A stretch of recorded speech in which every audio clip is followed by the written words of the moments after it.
If you suddenly remove this hair, then you will see the energies will move in that direction.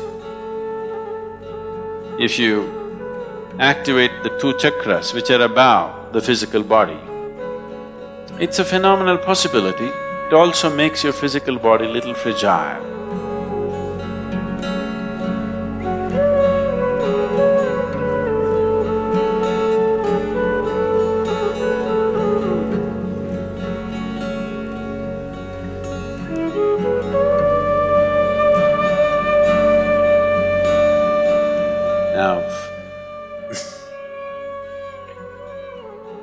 We've spoken plenty about this, but anyway, if you prune this tree today,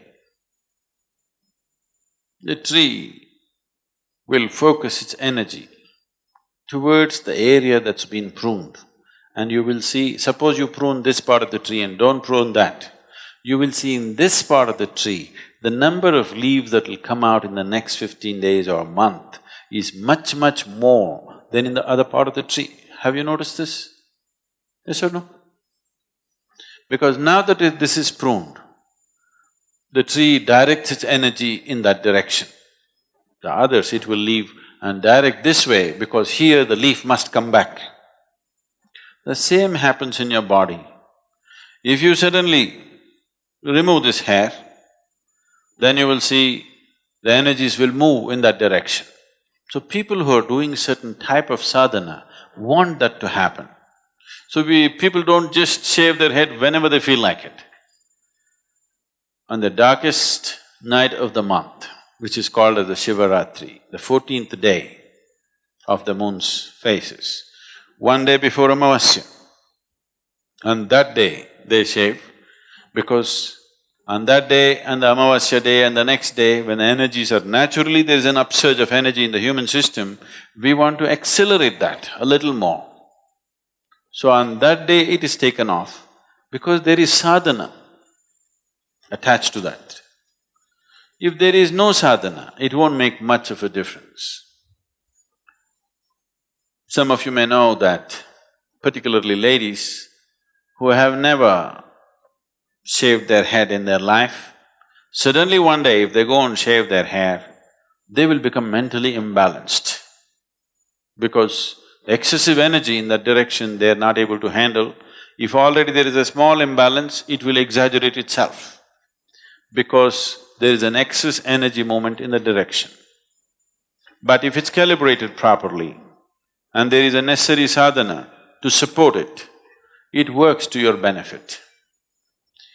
So a spiritual seeker, a sadhaka, who is not only seeking for his spiritual well-being, who is seeking how to become an instrument of a larger possibility, such a person wants to use every little support that is available in nature. So shaving one's head is a part of that. If there is no such sadhana, if that type of sadhana is not there, shearing off the hair has really no meaning as such. And if somebody reaches a state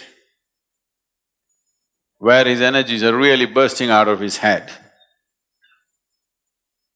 if you activate the two chakras which are above the physical body, if those two chakras become active in someone, then we will not shave. In fact, we would like to grow it and tie it up just above that so that it is protected and nurtured. If you don't have enough hair, we will use cloth. You think I'm bandaged or something? Yes, in my leg, but so, if there is not enough hair, then you have to use something else. But you will need that, otherwise there will be… once the two chakras above the physical body are on, it's a phenomenal possibility but it also makes your physical body little fragile. It tends to draw more than it should. And this is the reason lot of yogis die before they're 35.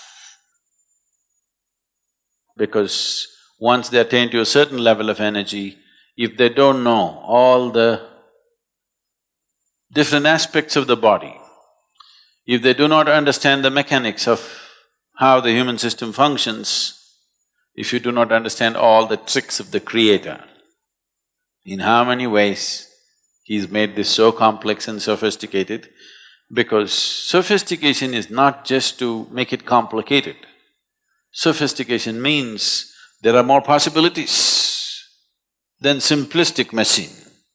This is a highly sophisticated machine, so once the energies have topped off, then it needs to be protected. If you have thick, long hair, that could be made use of. It's a natural garment. If you don't have, or if you're afraid you will lose your hair, then you dreadlock it. You know the dreadlocks you see in sadhu sannyasis, it can be done, I won't tell you how, because if you start going around with dreadlocks, that'll not be good. There is a way to get your hair into a dreadlock. So you do that. Or if you don't have that much hair, then you use something else. Garment or a cloth comes in handy. The nature of the body is such, the volume of energy that one neuron consumes in the body, in the brain, is many fold more than what one cell in the body consumes. So, in terms of the physical structure, how the energy consumption is distributed. You can see this yourself. If somebody worries about something, they will lose weight. The best ways to lose weight is worry about something. You know that, isn't it? Yes or no?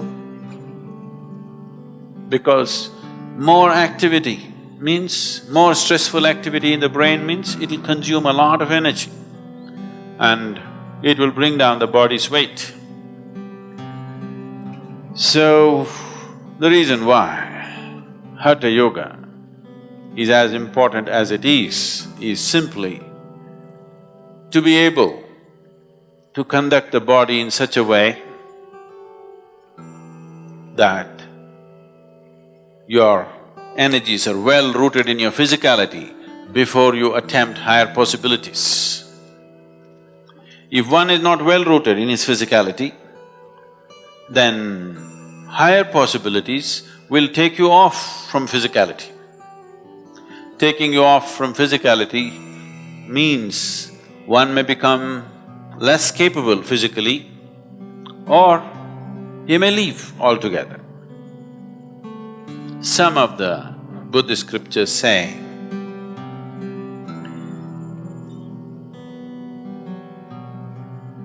Gautama, before his enlightenment, walked like a man. After his enlightenment, he walked like a woman.